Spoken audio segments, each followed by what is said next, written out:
I published earlier tonight, April 4th, my April update discussing some of my stock sales and corporate bond buys since my March update was published.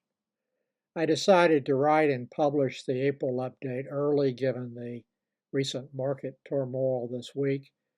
Blog posts, which I have published starting in October 2008, can be found by clicking South Gent, which takes you to my main channel page where there is a link.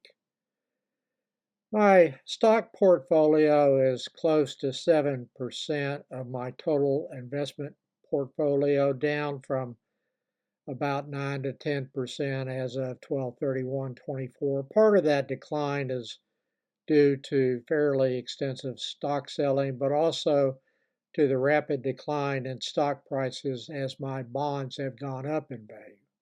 I'm heavily concentrated in corporate bonds, high quality municipal bonds, treasury bills, treasury notes, and treasury money market funds. I do not have to take stock risk since my interest income is far more than my living expenses after taxes, and there's a sufficient uh, uh, excess there that I can pay for extraordinary expenses like the new roof I installed at my home last year. I will need a better risk-reward balance to move back into stocks given my capital preservation objectives and capital preservation and income objectives that I have. I did buy a few 1 to 5 share lots of dividend-paying stocks near the close today, where the purchase price was the lowest price in the purchase history in one of my four taxable brokerage accounts. The purchases are not sufficient yet for me to restart my weekly blog post. I'm not likely to sell more stocks now at or below the current market index levels. The Russell 2000 index is now down 25.93% from its 52-week high.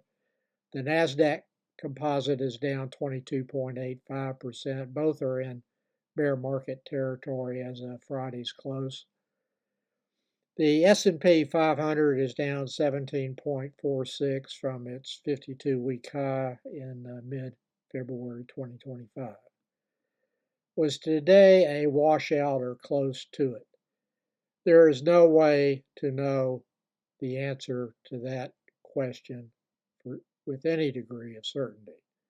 I can say that prices are more attractive to me today than they were on February 19th, 2025. And that's about all I know for sure.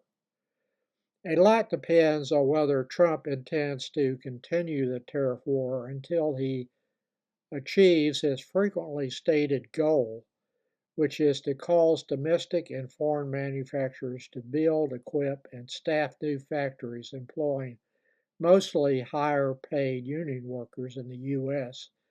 to replace the ones now operating in foreign countries. He also wants to use a steady supply of tariff money to pay for his new tax cuts. But remember that 40% of taxpayers, including many of his most fervent supporters, do not pay any federal income tax now, so a tax cut would not benefit them at all. Those taxpayers will be paying the Republican tariff taxes, and that will be a significant tax hike for them. If those are his goals, then the tariff war will continue a long time. The companies will need to know the Republican tariff taxes are not a negotiating tactic that will be quickly tossed when Trump receives some kind of trade concessions from the foreign countries. Until they know the answer to that, whether it's just a negotiating tactic or whether it is more of a designed to cause manufacturers to build factories in the United States. Until the companies know the answer to that, They are not going to replace factories with new ones in the U.S. that will produce much higher cost products. The average hourly wage of an auto worker in Mexico is $4 compared to $70 for a UAW member.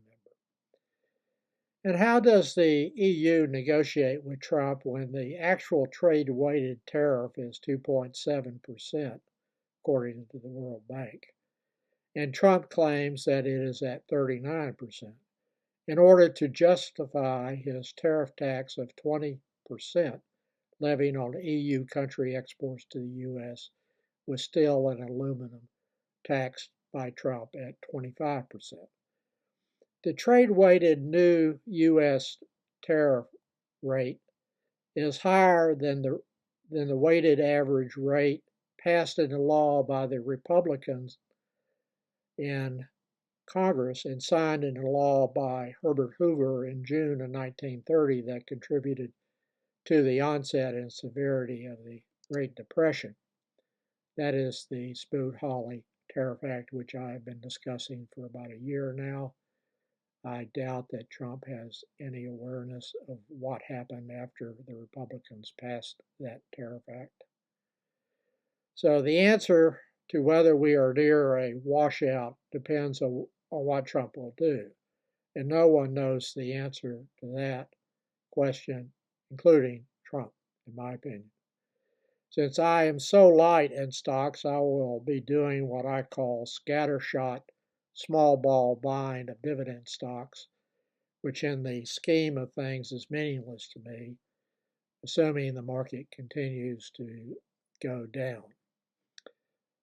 If there's a 40% correction, I will become more aggressive and probably would start buying more with a 30% decline from the S&P 500's recent high of around 66,143 or thereabouts in mid-February 2025. Seems like a long time ago.